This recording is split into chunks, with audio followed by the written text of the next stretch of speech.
The Warfare vocation in Dragon's Dogma 2 is by far one of the more fun vocations you can play in the game, in my opinion. I'm going to quickly show you with all the different steps you have to go through to unlock this vocation, and where you can find specific quest items to unlock this quicker. Let's get into it.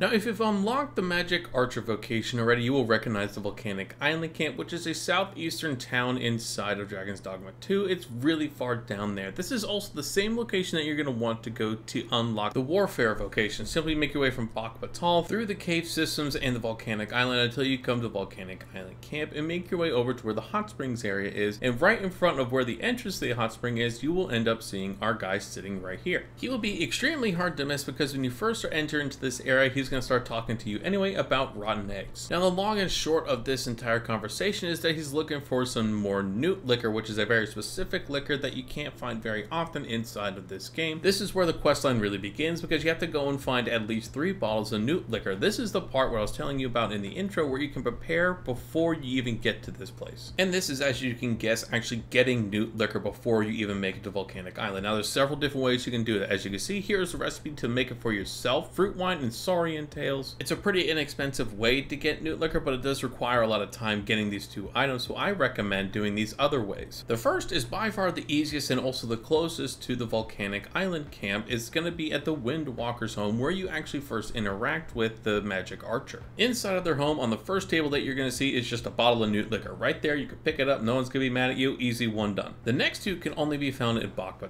One is actually from this sketchy looking seller that only sells Newt liquor right next to a campfire near the temple. I have also seen him walking around the entire city of Dogma, so be prepared to possibly look for him that way. But he'll sell you a bottle of Newt liquor for 2,000 gold, which really isn't all that much in this game. And the final and also free place that you can get another bottle of Newt liquor is going to be inside the Forbidden Magic Research Lab, which is going to be found through the actual fire temple itself. Make your way through this research center until you're able to find the chemical storage laboratorium room. Essentially, where you need to be is as soon as you enter the room where you see a dragon on a pedestal, to make your way to the left through the corridor and immediately take a right before you go down the longer corridor, you will come across a room with a bunch of saurian tails and jars, and on one of these little crates you're going to actually find a bottle of Newt liquor that you can pick up and no one will be mad. Now that you have 3 bottles of Newt liquor of any different way that you end up coming across them in the game, simply give one to him to start the conversation. He'll brighten up a little bit, and once this first conversation ends, you want to start up another conversation with him again, which will prompt you to give him even more Newt liquor. Now, it's important you strike up that second conversation, because simply for your troubles for 1 bottle of Newt liquor, all he's going to give you is a soft-boiled egg. Once you give him at least 2 more bottles of Newt liquor, as you can see I gave him 3 just because that's everything that I had. I figured why not, let's give him everything to make sure that this works. And he will start to tell you that apparently he was a former Arisen himself and ended up not being able to kill his own dragon. Continue the conversation as fast as you want to, but as soon as he stands up, he'll start another conversation with you to give you the Warfare Mastery move, which is essential to actually use the Warfare vocation in and of itself. This will also have the banner that shows up showing you that you have unlocked the Warfare vocation as well. A simple 2-for-1 deal. So now that you're able to unlock the Warfare, make sure you go back to the Vocation Guild and unlock it, because once again, you cannot unlock the Mastery move until you physically purchase this vocation. And as you've probably seen videos and or read about, this is a vocation where you can swap between all the other vocations at the same time, but you're not going to be as powerful as a single vocation in and of itself. An example of what I mean by this is that certain weapon skills are going to take more stamina as the Warfare than it would, say, the Archer vocation. But even with this slight downside, this gives you the ability to go and choose any of the vocations to swap through as much as you want. You can swap through all of them if you really want to. I wouldn't recommend doing that. I would recommend picking 2 that you like the most, such as using a Sorcerer and Thief combo, or for me, the Mystic Spearhand and the Archer. That way I have a variety of different ways I can fight. And this swapping between these vocations is only possible because of the Mastery skill Rearmament. It is essential for this Warfare vocation to work. Or I should say work the most effectively. This is going to quickly allow you to swap between very particular weapons that you set up in a 1, 2, 3, 4, whatever order of specific weapons that you want to use with this vocation. And that's precisely why I think this vocation is so much fun. It gives you all the options in the game and allows you to pick very specific skills from these vocations that you're swapping in between to add to your hotbar. So I can use Mystic Spearhand's bubble shield essentially, and also at the same time have a explosive arrow for my Archer vocation that I can swap between very quickly depending on what kind of fight fight I'm in and what situation of that fight I'm in. I'm someone that likes to play with a variety of different options, and the warfare vocation gives me all of them. But overall, I hope you guys did find this guide helpful. If you did, make sure to let me know down in the comments what combination of other vocations are you going to be using with the warfare. Again, like I said, I like the Mystic Spearhand Archer, so I have the Archer for distance, and I can get real up close and personal with the Mystic Spearhand and all their force powers. But I'm definitely curious on how you guys are going to end up using this vocation the best. Once again, I hope you guys did find this helpful. If you did, make sure to hit the like and subscribe button so I know that you did, and I will catch you on the next video.